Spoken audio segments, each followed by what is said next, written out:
Hello children, good morning. So today let us start with our class Human Health and Disease.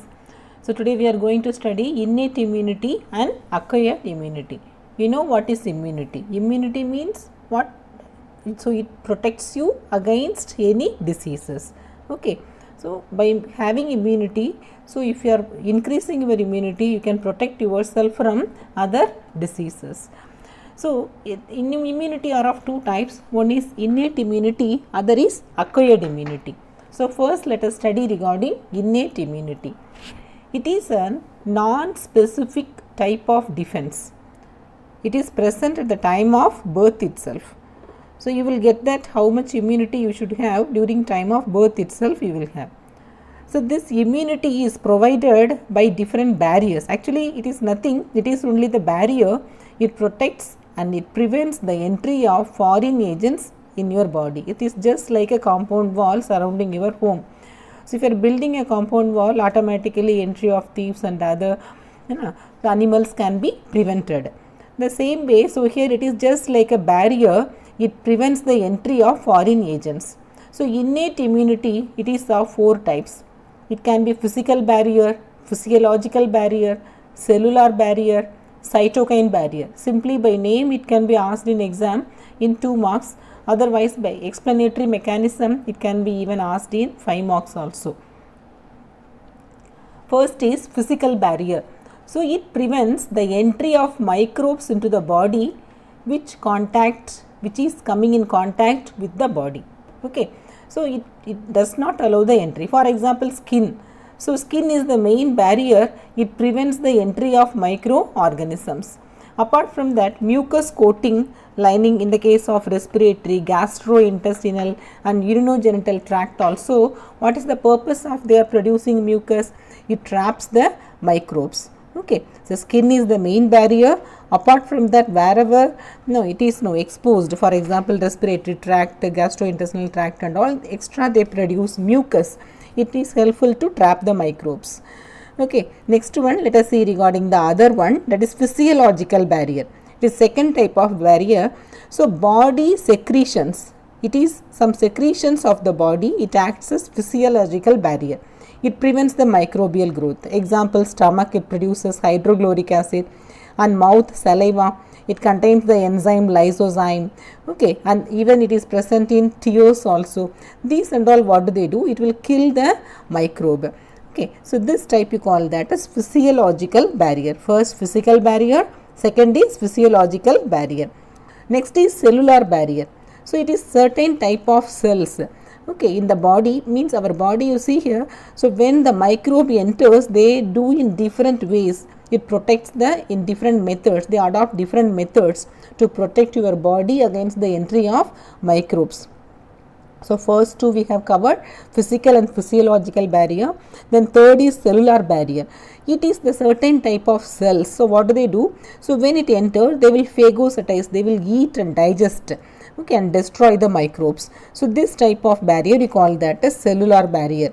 So main is leukocytes, that is WBC. So mainly they engulf and eat. So in leukocytes also, the special leukocytes, polymorphonuclear leukocytes.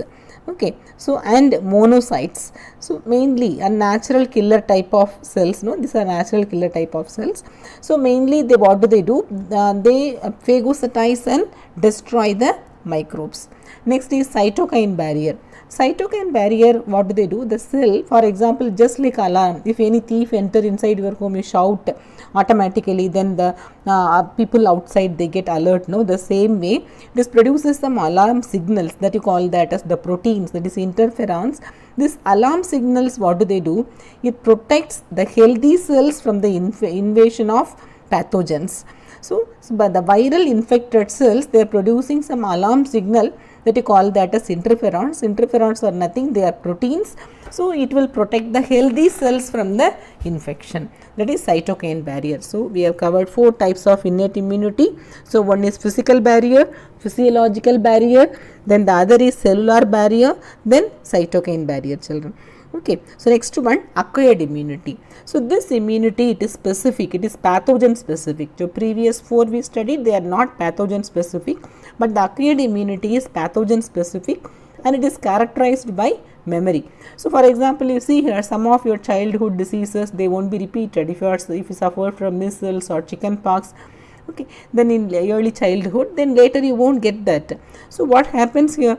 So when the pathogen encounters the body for first time, so our body, what do they do? It produces the initial response, that you call that as primary immune response. So when the pathogen encounters again for the second time, so automatically, so it will be the memory, by means of memory, because they know this is the pathogen attacked us. So already they must have, they are having the stored memory. By means of that, they can encounter the pathogen fastly. So it can protect against you. So here acquired immunity are of two types. So antibody mediated immunity or humoral immunity, and the second is cell mediated immunity. These two are types of acquired immunity. So now let us study these two. So the tissues involved in acquired immunity. First let us see tissues involved. So that is B lymphocytes and T lymphocytes. So B lymphocytes, why do you call them as B lymphocytes? Because they are maturing at bone marrow actually. So all the blood cells are formed from bone marrow only. So when they are getting maturity in bone marrow, you call them as B lymphocytes. Then in thymus they get mature, you call that as T lymphocytes. Okay. So here the first let us see regarding antibody mediated immunity. So in antibody mediated immunity, mainly the lymphocytes, that is the B cells and the T cells, they mediate and the process of primary and secondary immune response. So when a pathogen invades the body, the B lymphocyte identifies the foreign substance. Then accordingly it produces army of proteins, that you call that as antibodies. And these antibodies act like soldier, and what do? So they are the proteins and they fight against the pathogen to eradicate from your body. Okay, and the T cells, the T lymphocytes, they help the B cell to produce antibodies.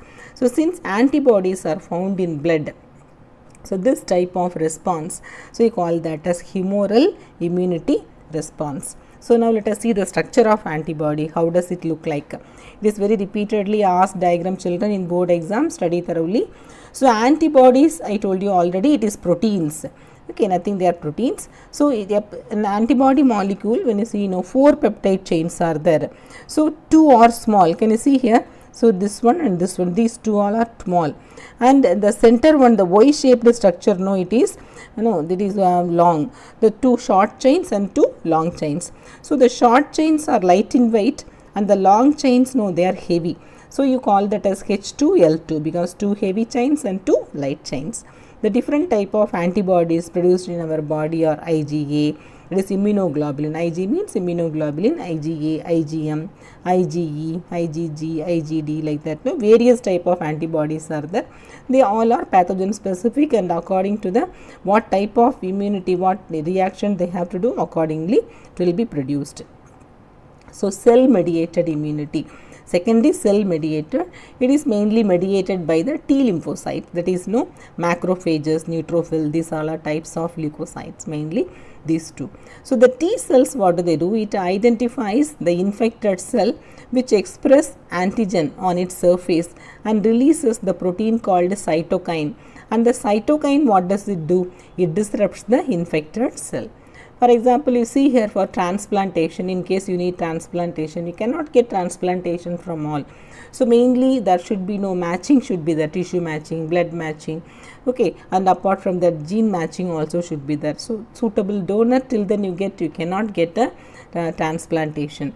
So here in the case of what it is mainly depends upon these cells only, because mainly what happens in the case of if you are getting wrong type of transplant, your body may reject that.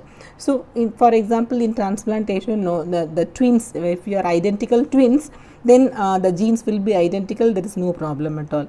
So the next availability, we go for siblings, brother or sister. If there is also not available, we go for father or mother or any close relations. So otherwise we go for any unknown person if they are willing to donate. Okay, so in case if we get, so your body, it may reject. Only the twins, identical twins are there, means the genetically they are identical, no problem. So from anybody else if we take, so your body it will reject it. So in that case, so what you have to do continuously, you have to depend upon the immunosuppressants. It suppresses the immunity. So because of that, your body just what what is self and non-self. So it is mainly the body is not able to differentiate between the self and non-self organs. So then the graft rejection can be it can be prevented. So then automatically the person, he can lifelong he has to take immunosuppressant when you are getting the organ transplantation. But here what is the problem? As your immunity is suppressed, you may get other diseases also, because you are suppressing the immunity to recognize the self, to distinguish the self and non-self particle. So when if you are getting any infection, then automatically so you may get other diseases also. So that's why we have to be careful in the case of organ transplantation. Okay children, so today we have covered acquired immunity, innate immunity and all. Study thoroughly, and you, if you are having any doubts, you contact me children, and the assignments given also you complete and submit. Thank you children.